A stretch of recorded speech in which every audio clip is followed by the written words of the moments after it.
अब आपको दिखाते हैं खबरें विस्तार से। आपके लिए खबरों की प्लेट तैयार है। तो चलिए शुरुआत करते हैं लंच टाइम की और सबसे पहले आपको दिखाते हैं ट्रेंडिंग न्यूज।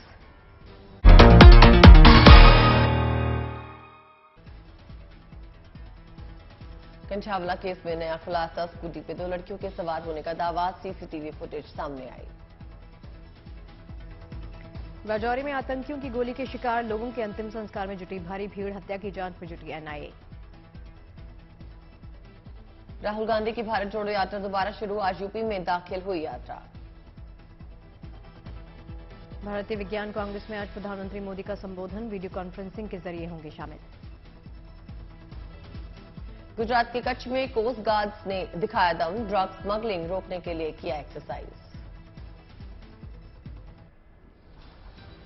और चलिए लंच टाइम की शुरुआत करते हैं और सबसे पहले आपको बताते हैं कि समंदर की सरहदों की हिफाजत के लिए इंडियन कोस्ट गार्ड्स के जवान दिन रात मुस्तैद रहते हैं। हजारों किलोमीटर की समुद्री सीमा की निगरानी बेहद चुनौती भरा काम होता है। देखिए, दुश्मनों की साजिश के साथ साथ समंदर के रास्ते ड्रग तस्करी का खतरा भी बना रहता है। ऐसे में कोस्ट गार्ड्स ने गुजरात के कच्छ में तस्करी रोकने का अभियान शुरू किया। इस अभ्यास में कोस्ट गार्ड्स ने जता दिया कि समंदर से जुड़ी हर चुनौती से निपटने के लिए वो पूरी तरह से किस तरह से तैयार है। देखिए इस रिपोर्ट के जरिए। समंदर की लहरों की चौकस निगरानी, बिना रुके बिना थके निरंतर पहरा,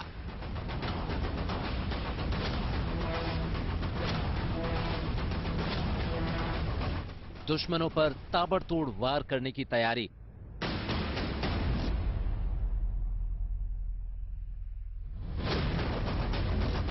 सतह से आसमान तक सुरक्षा का चक्रव्यूह।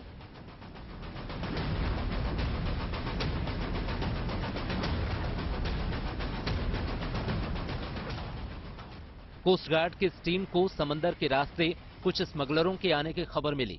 खबर मिलते ही ये टीम एक्शन में आ गई। टीम लीडर ने अपने जाबाजों को मिशन के बारे में बताया और फौरन ये टीम होवरक्राफ्ट में अपने टारगेट की तरफ रवाना हो गई।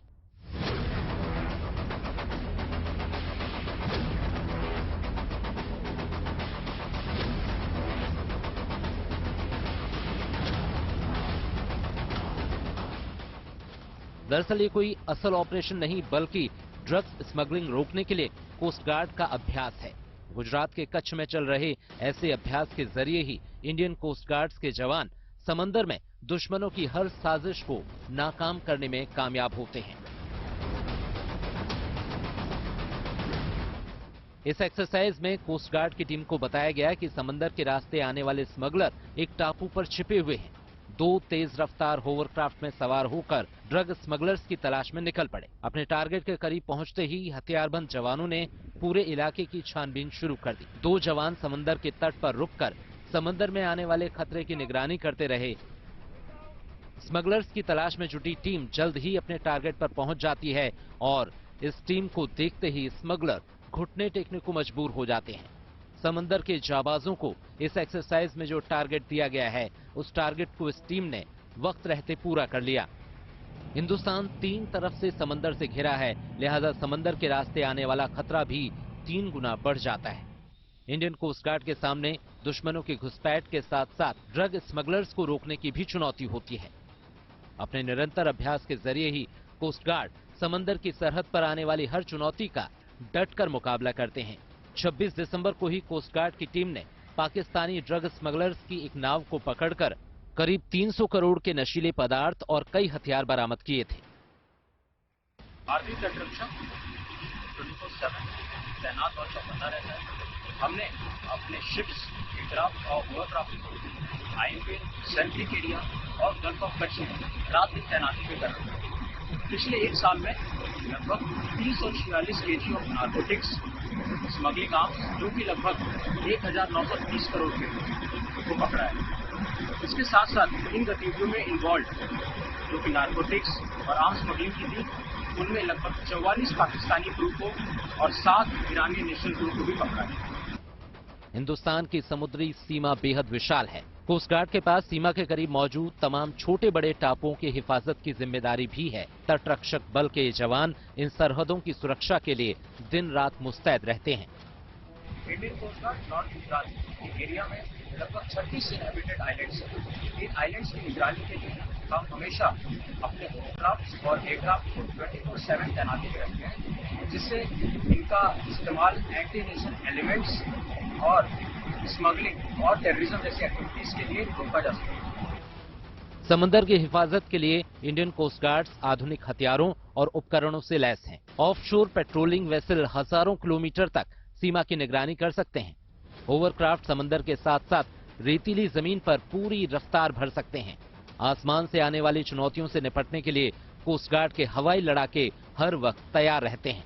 सर्विलांस में इन आधुनिक डोर्नियर प्लेन्स का मुकाबला कोई नहीं कर सकता। चेतक हेलीकॉप्टर को समंदर की हिफाजत का ऑलराउंडर माना जाता है। कोस्ट गार्ड्स में अब आधुनिक एडवांस लाइट हेलीकॉप्टर्स का बेड़ा भी शामिल हो चुका है। दुश्मनों पर निगरानी रखने के लिए कोस्ट गार्ड्स अब ड्रोन का भी इस्तेमाल कर रहे हैं। इन ड्रोन्स को समंदर में जहाज से लॉन्च किया जा सकता है। आधुनिक हथियारों और बुलंद हौसलों के दम पर इंडियन कोस्ट गार्ड्स समंदर में सुरक्षा का ऐसा चक्रव्यूह बनाते हैं जिसे तोड़ने की हिमाकत कोई दुश्मन नहीं कर सकता। Bureau report, good news today.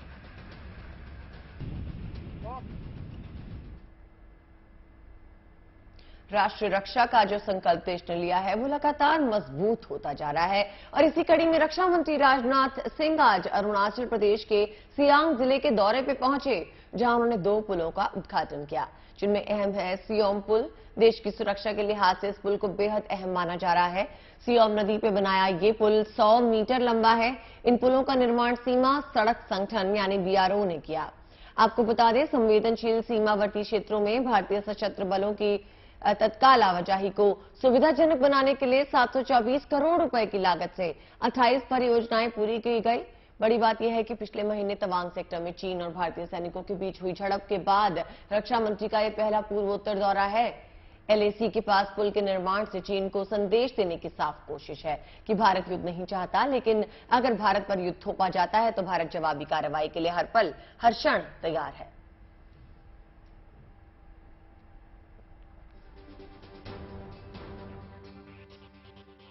आज इस बॉर्डर रोड ऑर्गेनाइजेशन द्वारा जैसा आपको बताया गया है कि देश के 7 स्टेट्स यूटी, जिसमें अरुणाचल प्रदेश है, सिक्किम है, जम्मू कश्मीर, लद्दाख, राजस्थान और पंजाब तथा उत्तराखंड के सीमावर्ती इलाकों में 28 इंफ्रास्ट्रक्चर प्रोजेक्ट को राष्ट्र के रूप में आज समर्पित किया जा रहा है। और चलिए अब आपको बताते हैं अरुणाचल फ्रंटियर हाईवे के बारे में। इस हाईवे का काम तेजी के साथ जारी है, जो अगले 5 सालों में बनकर तैयार होगा। ये हाईवे तिब्बत, चीन और म्यांमार सीमा के पास से गुजरेगा। अरुणाचल फ्रंटियर हाईवे से सेना को निगरानी में सहायता होगी। इतना ही नहीं, अरुणाचल प्रदेश में सड़क, सुरंग, पुल और एयरबेस का निर्माण भी तेजी के साथ चल रहा है। और बता दें, यहाँ 18,000 फीट की ऊंचाई पर आधुनिक कॉम्पैक्ट शेल्टर्स बनाए जा रहे हैं। 3D बंकर्स का निर्माण हो रहा है जो टैंक्स का हमला सह सकेंगे। अरुणाचल प्रदेश में 2319 किलोमीटर सड़क को हरी झंडी मिल चुकी है और इनमें 1150 किलोमीटर से ज्यादा सड़कों का काम पूरा हो चुका है। जी हाँ, देखिए पिछले 5 सालों में देखा जाए तो एलएसी के पास 2100 किलोमीटर सड़क बनी। एलएसी के पास वाले इलाकों में सड़क बनाने में 15,477 करोड़ रुपए खर्च किए गए। कुल 3,595 किलोमीटर सड़क परियोजना पर करीब 21,000 करोड़ रुपए की रकम खर्च की गई। इस तरह से देखिए बांग्लादेश, पाकिस्तान, म्यांमार सीमा पर सड़कों का जाल बिछाने की ये योजना है। तो बता दें आपको, 1971 की जंग में भारत ने पाकिस्तान को करारी शिकस्त दी थी और इसके बाद पाकिस्तान से अलग होकर एक स्वतंत्र राष्ट्र के रूप में बांग्लादेश अस्तित्व में आया था। पाकिस्तान की पराजय की ये ऐतिहासिक घटना है जिसकी तस्वीर अब एक बार फिर से चर्चा में आई है। और इस बार चर्चा में इसलिए है क्योंकि पाकिस्तान की इस दुखती रक्त पर तालिबान ने चोट की है। देखिए, तालिबान ने भारत के सामने पाकिस्तान के 1971 में सरेंडर की साझा करने की तस्वीर को शेयर किया और पाकिस्तान को साथ ही चेतावनी दी कि अगर उसने हमला किया तो हाल ऐसा ही होगा। इस तस्वीर को साझा करके तालिबान ने पाकिस्तान के जख्म को हरा कर दिया है। दरअसल हाल ही में पाकिस्तान ने अफगानिस्तान में टीटीपी को निशाना बनाने की बात कही थी, जिसे लेकर अब अफगानिस्तान ने उसकी धमकी का जवाब सरेंडर की तस्वीर को रखकर उसको दे दिया है। पाकिस्तान को उसकी गीदड़ भपकी का जवाब 1971 की इस तस्वीर के जरिए देकर तालिबान ने एक बार फिर पाकिस्तान को शर्मिंदा किया है। हम आपको बताते दुनिया भर में सरेंडर की ये तस्वीर साझा होती रहती है और पाकिस्तानी इसे देख हाथ मलते रहते हैं।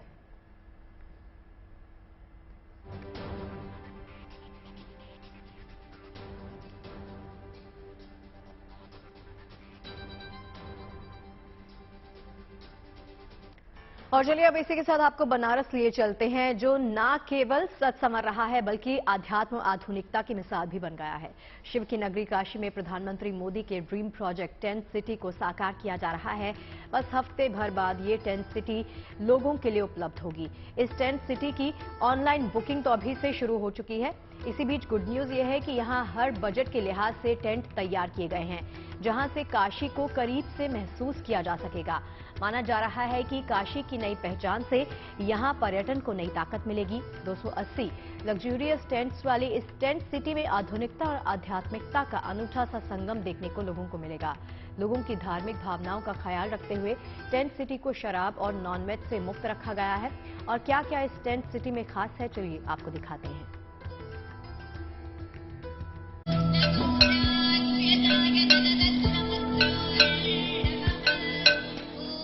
काशी, जिसके लिए कहा जाता है कि जीवन के सभी रंग समेटे है, फिर यहाँ एक रंग ऐसा भी है जिस पर दूर दराज से निगाहें आकर टिक जाती है।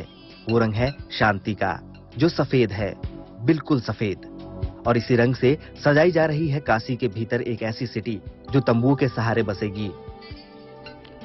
वाराणसी का टेंट सिटी अपने आप में एक अमिट छाप छोड़ने वाला है और इस समय गंगा घाट किनारे ठीक हम उस सबसे लग्जरियस गंगा दर्शन विला में हैं। देख सकते हैं कि लगभग तैयारियां पूरी हो गई हैं और यहाँ पर सिटिंग के साथ साथ जो तमाम यहाँ पे अलमीरा से लेकर और अन्य सुविधाएं भी यहाँ पर बैठने से लेकर और जो पूरी सुख सुविधाओं की कोशिश की जा रही है। बेड लगाए गए हैं और बड़ी खूबसूरती से, चाहे वो फ्लोर हो चाहे ऊपर का हिस्सा हो, बड़ी खूबसूरती से बनाया गया है। शिव भक्तों को ये सौगात उन्हीं के शहर में देने की तैयारी है, ताकि यहाँ आने वाले पर्यटक गंगा किनारे वक्त गुजारने के साथ ही वाराणसी या कहें कि काशी के मिजाज के गवाह बन सके। खास बात यह है कि यहाँ मिलने वाली सुविधाएं पूरी तरह से लग्जरी होंगी। यहाँ चल रहे काम और खड़े टेंट्स को देखकर आपको अंदाजा हो रहा होगा कि ये कितना भव्य और खूबसूरत होने वाला है और यहाँ आने वाले सैलानियों को सुविधा के नाम पर कितना कुछ मिलेगा। इस टेंट सिटी को बसाने की प्लानिंग 2 साल से चल रही थी। हालांकि कोरोना ने इस कल्पना को हकीकत में बदलने पर ब्रेक लगा दिया था। कोरोना का साया हटते ही ये वजूद में आ गई। पहले चरण में 600 टेंट्स बनाए जाएंगे। हालांकि अभी 280 से 300 टेंट तक लगाए जा रहे हैं। पीपीपी मॉडल पर होने की वजह से इसका संचालन प्राइवेट फर्म्स के पास है। टेंट सिटी में लो कॉस्ट, मीडियम कॉस्ट और हाई कॉस्ट के कॉटेज मिल सकेंगे। बुकिंग ऑनलाइन और ऑफलाइन दोनों तरह से हो सकेगी। Conference hall, banquet hall, restaurant, library, gym के साथ वाटर स्पोर्ट्स की सुविधाएं होंगी। सुबह गंगा आरती के साथ ही शाम को कथक और ठुमरी जैसे कार्यक्रम का आयोजन होगा। लगभग जनवरी के प्रथम या द्वितीय सप्ताह से ऑपरेशनल हो जाएगा, जो हम लोग का भी टारगेट है। और जहां तक आप लग्जूरियस से हाई फाई की कर रहे हैं, तो ये एक तरीके से एक यूनिक फैसिलिटी के रूप में है। इसमें कम कॉस्ट के भी आपके कॉटेजेस हैं, जो डीलक्स कॉटेजेस, कम कॉस्ट के, थोड़े से मिड कॉस्ट के, हाई कॉस्ट के, तो कम कॉस्ट के भी कॉटेजेस हैं इसमें, जिसको एक नॉर्मल पब्लिक आके, नॉर्मल लोग आके स्टे करके यहाँ पे एक यूनिक एक्सपीरियंस ले सकते हैं। वहीं इस टेंट सिटी को लेकर काम कर रही प्राइवेट फर्म के मैनेजर की माने तो कंपनी की कोशिश है कि अगले हफ्ते तक इसका काम समेटने की तैयारी है और मकर संक्रांति के मौके पर सैलानियों को रहने के लिए इसे शुरू कर दिया जाएगा। हालांकि इस टेंट सिटी में रहने वालों के लिए नो लेकर नो नॉनवेज की पॉलिसी होगी। हम लोग गंगा किनारे ही हैं और आध्यात्मिक नगरी को ध्यान में रखते हुए हमने यहाँ पे no liquor policy, no non veg policy कर रखी है। क्विजीन में बनारस के डिफरेंट घरानों से खानों का, क्विजीन का हम लोग वो कर रहे हैं। वो हमारे रेस्टोरेंट में हमारे पर्यटक उसका लुत्फ उठा पाएंगे। सुबह एक झलक हम लोग बनारस आरती का भी यहाँ से थीम देने की कोशिश करेंगे। शाम को एक जैसे अपने बनारस घराने कथक डांस हो गए, ठुमरी हो गया, कजरी हो गया, इस तरह का भी एक परफॉर्मेंस अपने गेस्टों के लिए हम रखेंगे, जिसमें डेली शाम को उसका लुत्फ उठा सके। शाम को सारे पर्यटन को हम अपने बोट्स के द्वारा यहाँ से गंगा आरती दिखाने ले जाएंगे। प्लस जिनको भी भगवान की को प्रभु की दर्शन करने की इच्छा होगी बाबा विश्वनाथ की, उनके लिए बोट की फैसिलिटी यहाँ से दी जाएगी। वो यहाँ से घाट पे जाके वहाँ से विश्वनाथ कॉरिडोर में जा सकते हैं। वहीं वाराणसी विकास प्राधिकरण का मानना है कि इस टेंट सिटी के जरिए विकास की नई इबारत लिखी जाएगी, साथ ही काशी को देखने का नया नजरिया मिलेगा। बनारस में एक पहली बार ये संकल्पना आई है। आगे इन फ्यूचर में अगर हम इसकी बात करते हैं तो एक और जहां पर्यटन को बढ़ावा मिलेगा, वहीं श्रद्धालुओं को एक नया एक्सपीरियंस भी मिलेगा कि यहाँ बनारस में भी ये चीजें हो सकती हैं और आगे आने वाले समय में इनको और बेहतर रूप दिखाई पड़ेगा इसका। तो अगर आप भी 2023 में काशी को करीब से देखना चाहते हैं, महसूस करना चाहते हैं, तो फिर टेंट सिटी का ये ऑप्शन आपको मिलने वाला है। आप इसे अपने प्लान का हिस्सा बना सकते हैं। वाराणसी से रोशन कुमार जायसवाल के साथ bureau report, good news today.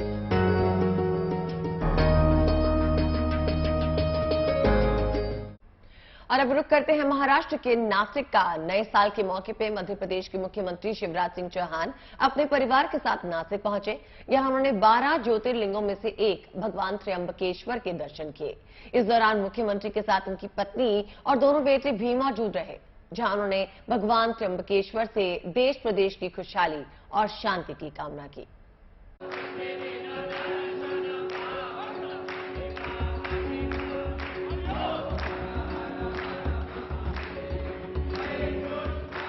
भाव विभोर होकर भगवान के दरबार में भक्त बनकर पहुंचे हैं मध्य प्रदेश के मुख्यमंत्री, जो नतमस्तक हैं नासिक के त्र्यंबकेश्वर मंदिर में। यहाँ मुख्यमंत्री शिवराज सिंह चौहान ने अपने परिवार के साथ पूजा अर्चना की। पत्नी साधना सिंह चौहान, दोनों बेटे कार्तिकी चौहान और कुणाल चौहान साथ रहे। त्र्यंबकेश्वर दरबार से सीएम शिवराज सिंह ने देश और प्रदेश वासियों की खुशहाली की कामना की।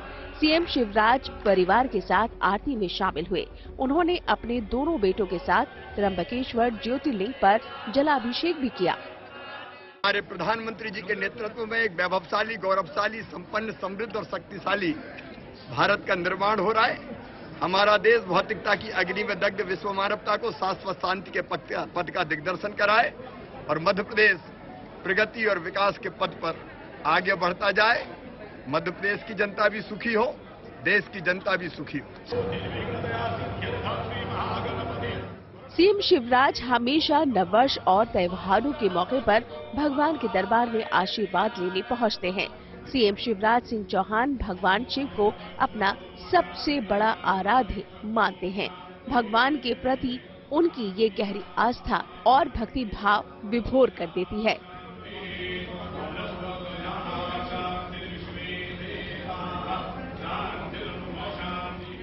श्री त्र्यंबकेश्वर मंदिर 12 ज्योतिर्लिंगों में से एक है। ये बहुत ही प्राचीन मंदिर है, जो कि नासिक से 30 किलोमीटर दूर गोदावरी के तट पर स्थित है। मंदिर के अंदर एक छोटे से गड्ढे में 3 छोटे छोटे शिवलिंग है। ये 3 शिवलिंग ब्रह्मा, विष्णु और शिव के नाम से जाने जाते हैं। इस मंदिर के संबंध में मान्यता है कि यहाँ स्थित शिवलिंग स्वयं प्रकट हुआ था, यानी इसे किसी ने यहाँ स्थापित नहीं किया था। Bureau report, good news today. देखिए, वो कहते हैं ना कि लड़कियां किसी से कम नहीं। जी हाँ, इस कहावत को सच साबित कर रही है घाटी की ये लड़कियां, जो अब आप देखेंगे इस रिपोर्ट में। असल में जम्मू कश्मीर के श्रीनगर में इन दिनों रग्बी टूर्नामेंट चल रहा है, जिसमें बड़ी तादाद में घाटी की लड़कियां हिस्सा ले रही हैं। श्रीनगर में कड़ाके की ठंड के बावजूद इनका जोश हाई है।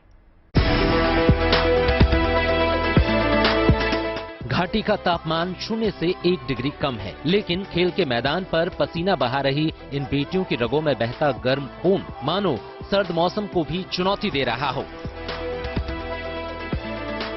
कश्मीर के श्रीनगर में इन दिनों रग्बी टूर्नामेंट चल रहा है, जिसमें बड़ी संख्या में घाटी की बेटियां हिस्सा ले रही हैं। जोश और जज्बे से भरपूर ये बेटियां न सिर्फ रग्बी के जरिए अपनी पहचान बनाने की कोशिश कर रही हैं, अपनी तकदीर भी संवार रही हैं। अनुच्छेद 370 हटने के बाद कश्मीर में आए बदलाव की ये एक और बानगी है। मुझे जितना लगता है हमारा एजुकेशन में भी ये हेल्प कर रही है। हमें अच्छी यूनिवर्सिटीज़ मिल जाती है ताकि हमारे पास क्योंकि हमारे पास ये नेशनल सर्टिफिकेट्स होती है।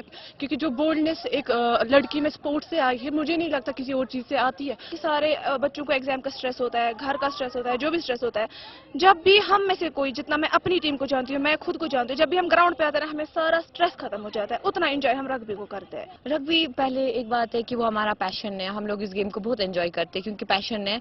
हमारे एग्जाम्स होते हैं, हमारा कुछ भी होता है, हम छोड़ सबके आते हैं यहाँ रग्बी खेलने क्योंकि हमें इसके लिए बहुत ज़्यादा पैशन है और हम चाहते हैं कि हमें खेलिए। हम चाहते हैं कि रग्बी डेवलप हो जाए कश्मीर में और अभी बहुत सारी लड़कियाँ ज्वाइन कर रही है रग्बी को।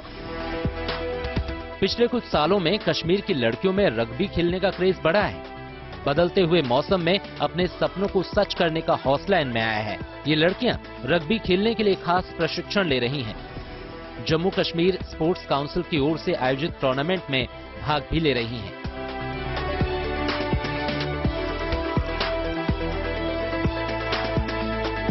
जम्मू कश्मीर स्पोर्ट्स काउंसिल ने भी कश्मीर में लड़कियों को इस खेल के प्रति आकर्षित करने के लिए रग्बी ग्राउंड तैयार किया है, जहां कड़ाके की ठंड के बावजूद बेटियों का जोश हाई है। सर्दी हो या गर्मी, खेल के लिए इनके जुनून के आगे मौसम की दुश्वारियां कोई मायने नहीं रखती। रही बात मौसम की, मौसम का इसमें कोई फर्क नहीं पड़ता है। हम लोग हर मौसम में खेलते हैं, चाहे वो गर्मी हो, सर्दी हो या कोई भी सीजन हो, रेनी सीजन। रग्बी ऐसा स्पोर्ट्स है जो खेल के हमें सर्दी गर्मी कुछ भी नहीं याद रहता है। इसमें हमें अगर रेन भी होगा तो हमारा रग्बी भी खेलते हैं, स्नो होती है तो स्नो रग्बी भी खेलते हैं, गर्मी में सीधे रग्बी भी खेलते हैं, नेशनल्स होते हैं गर्मी में, विंटर नेशनल्स होते हैं या गुलमर्ग में नेशनल होता है स्नो नेशनल। तो इसमें विंटर का उतना कुछ ये मतलब ये ना सीजन का नहीं रहता, हर किसी सीजन में हम खेलते हैं। ना हमें सर्दी दिखती है इसमें ना गर्मी, क्योंकि रग्बी एक ऐसा स्पोर्ट है इसमें हमारा इतना पैशन जाता है कि उस टाइम हमें दिखता ही नहीं है कि सर्दी है गर्मी है। रग्बी से जुड़ने के बाद कश्मीर की बेटियों के जीवन में न सिर्फ सकारात्मक बदलाव आया है, बल्कि चुनौतियों से जूझकर उन्हें पार करने और जमाने के साथ कदमताल करने का इनका हौसला भी बढ़ा है। Bureau report, good news today.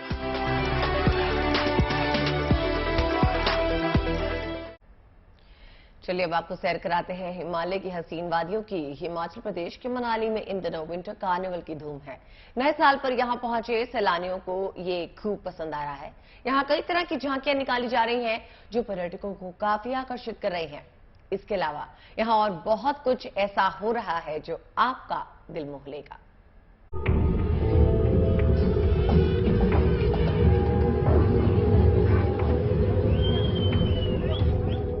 हाथों में हाथ डाले महिलाओं का ये पहाड़ी नृत्य मन मोह लेने वाले वाद्य यंत्र और पहाड़ी महिलाओं की ये झांकी।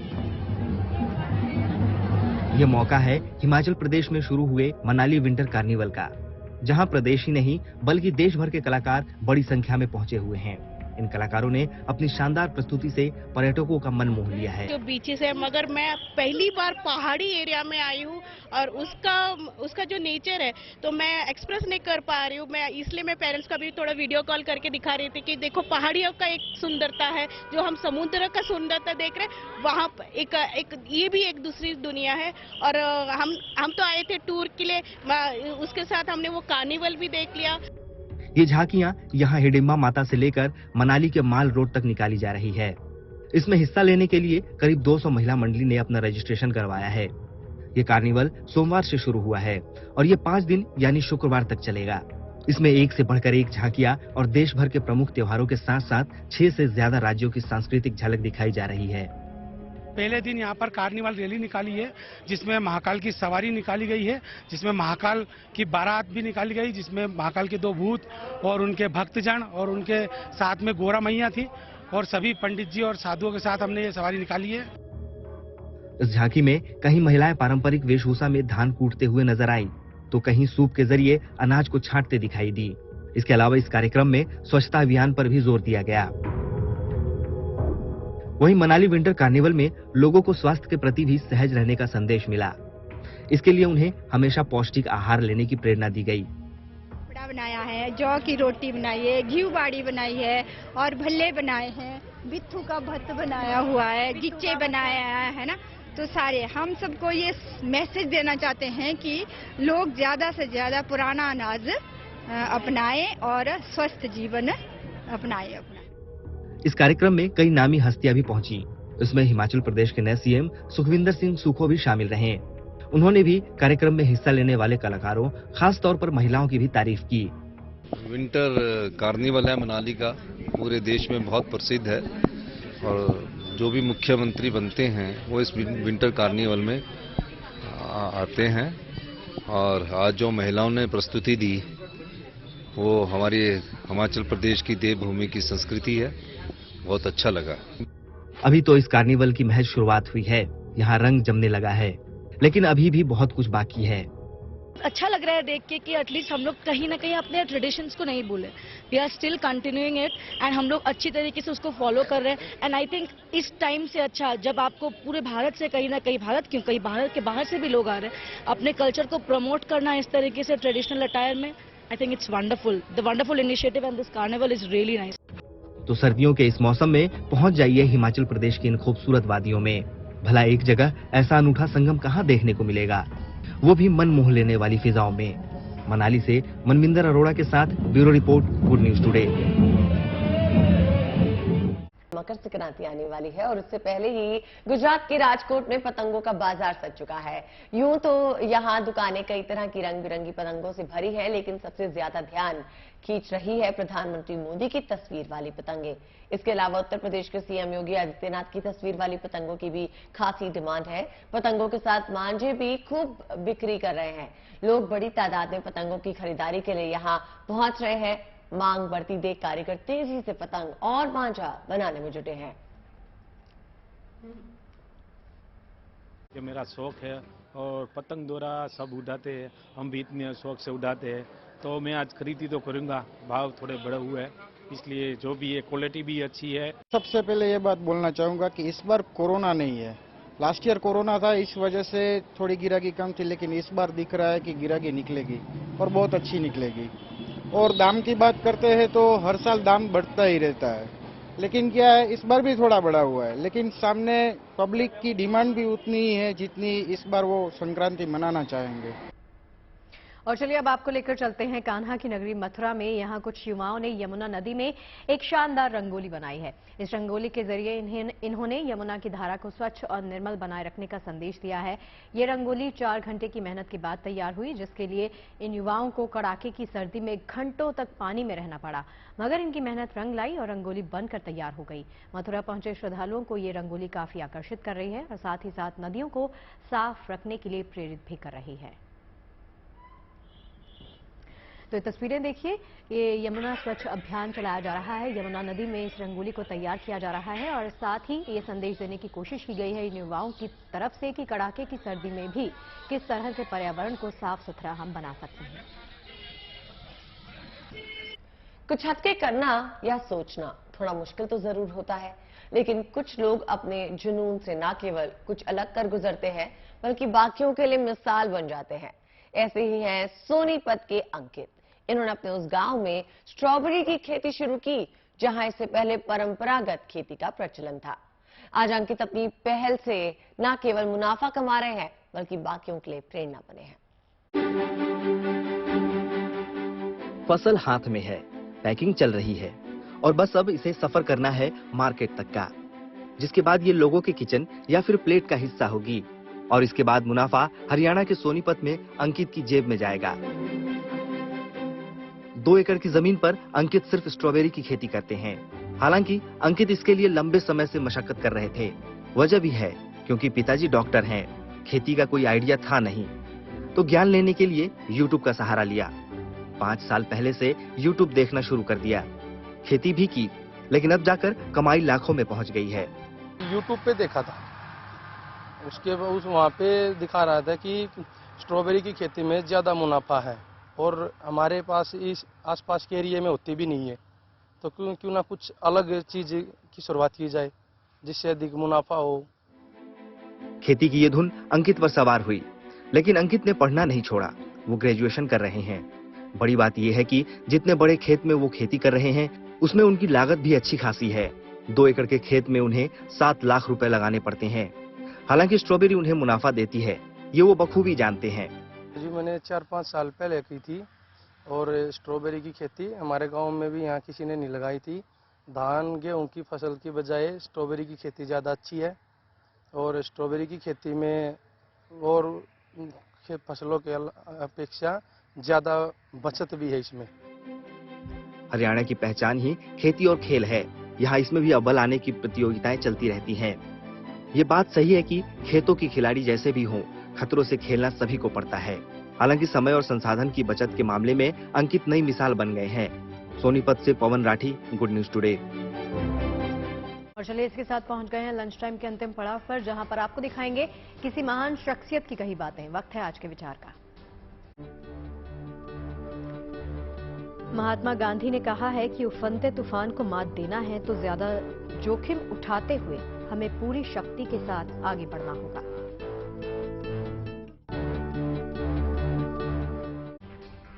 उम्मीद है खबरों के इस लंच टाइम में आपको पेट भर जानकारियां मिल गई होंगी। और चलिए इस वादे के साथ छोड़ जाते हैं, मुलाकात होगी लंच टाइम में हम दोनों के साथ। आप सभी की कल। अपना बहुत ख्याल रखिए, देखते रहिए गुड न्यूज टुडे। नमस्कार।